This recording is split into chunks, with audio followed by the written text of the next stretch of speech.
Hello guys, welcome back to my channel. അപ്പോൾ ഒന്നൊരു beef കറി ഉണ്ടാക്കുക. അതിന് വേണ്ടിയിട്ട് കുക്കറിൽ വെളിച്ചെണ്ണ ഒഴിച്ച് ഒരു വലിയ സവാള അരിഞ്ഞതും 2-3 വേപ്പിലയും കൂടെ ഇട്ട് ഒന്ന് വഴറ്റി കൊടുക്കുക കേട്ടോ.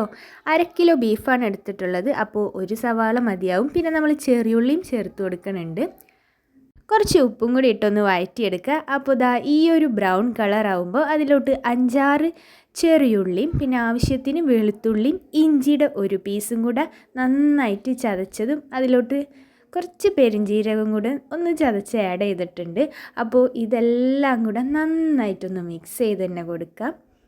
പിന്നെ എൻ്റെ വീഡിയോസൊക്കെ നിങ്ങൾക്ക് ഇഷ്ടമാവുന്നുണ്ടെങ്കിൽ ലൈക്ക് ചെയ്യാനും ഷെയർ ചെയ്യാനും സബ്സ്ക്രൈബ് ചെയ്യാനൊന്നും മറക്കരുത് കേട്ടോ. ഇനി അതിലോട്ട് തക്കാളി ആഡ് ചെയ്ത് കൊടുക്കുക. അപ്പോൾ ഒരു ചെറിയ തക്കാളി, കുറച്ച് കറിവേപ്പിലും 2 പച്ചമുളകും കൂടെ കീറി ഇട്ട് കൊടുക്കുന്നുണ്ട്. എല്ലാം കൂടെ മിക്സ് ചെയ്തിട്ട് നന്നായിട്ടൊന്ന് വഴറ്റിയെടുക്കുക. അപ്പോൾ തക്കാളി കുത്തി ഉടച്ച് കൊടുക്കുക കേട്ടോ. അതിലെ വെള്ളമൊക്കെ ഒന്ന് വറ്റി വരണം. അതിന് വേണ്ടിയിട്ട് കുക്കർ അടച്ച് വെച്ച് വേവിച്ചെടുക്കാം.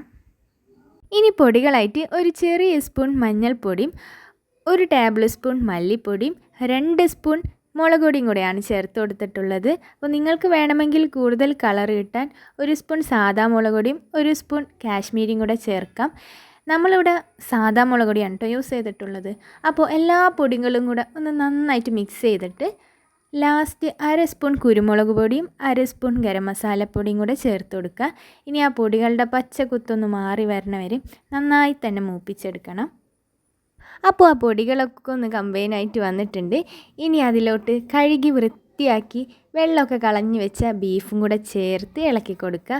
അപ്പോൾ അതിന് മുന്നേ ആവശ്യത്തിന് ഉപ്പും കൂടെ ചേർക്കണം. നമ്മൾ സവാളയിൽ കുറച്ച് ഉപ്പിട്ടിട്ടുള്ളൂ. അപ്പോൾ ബീഫിന് എന്തോരം വേണമെന്ന് വെച്ചാൽ അതും കൂടെ ചേർത്ത് കൊടുക്കാം. പിന്നെ കൂടിപ്പോവാതിരിക്കാൻ ശ്രദ്ധിക്കണം കേട്ടോ. എന്നിട്ട് 1 ഗ്ലാസ് വെള്ളം, ചൂടുവെള്ളമാണ്, അത് ഫുള്ളായിട്ട് തന്നെ ചേർത്ത് കൊടുക്കാം. ജസ്റ്റ് ഒന്ന് ഇളക്കി എല്ലാ ഭാഗവും യോജിപ്പിച്ചെടുക്കാം. നല്ല നെയ്യുള്ള ബീഫാണ് നമുക്ക് കിട്ടിയത്. അപ്പോൾ ഉരുളക്കിഴങ്ങ് കൂടെ ചേർത്താൽ പൊളിയായിരിക്കും. അതുകൊണ്ട് തന്നെ 1 ഉരുളക്കിഴങ്ങ് 4ആയിട്ട് കട്ട് ചെയ്ത് ഇതുപോലെ നിരത്തി വെച്ച് കൊടുക്കുകയാണ്. അപ്പോൾ മിക്സൊന്നും ചെയ്യണ്ട, ജസ്റ്റ് ഒന്ന് അമർത്തി താഴ്ത്തി വെച്ചാൽ മതി. ശേഷം കുക്കർ ക്ലോസ് ചെയ്തിട്ട് ഇതൊരു 25 മിനിറ്റിൽ വേവിച്ചെടുക്കാം. അപ്പോൾ അത് തന്നെ മതിയാവും.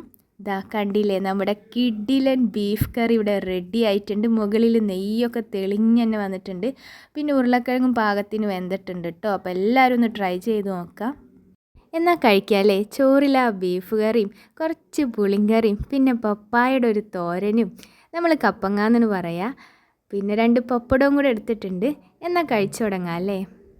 ആദ്യം തന്നെ ആ ബീഫ് കറിയൊക്കെ ഒന്ന് മിക്സ് ചെയ്ത് പിന്നെ അതിൽ ഇറച്ചി നല്ല സോഫ്റ്റായിട്ട് തന്നെ വെന്ത് വന്നിട്ടുണ്ട്.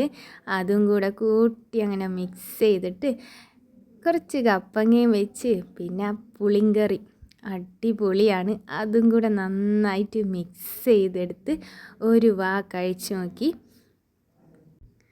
കിടിലൻ ടേസ്റ്റ് തന്നെയായിരുന്നു.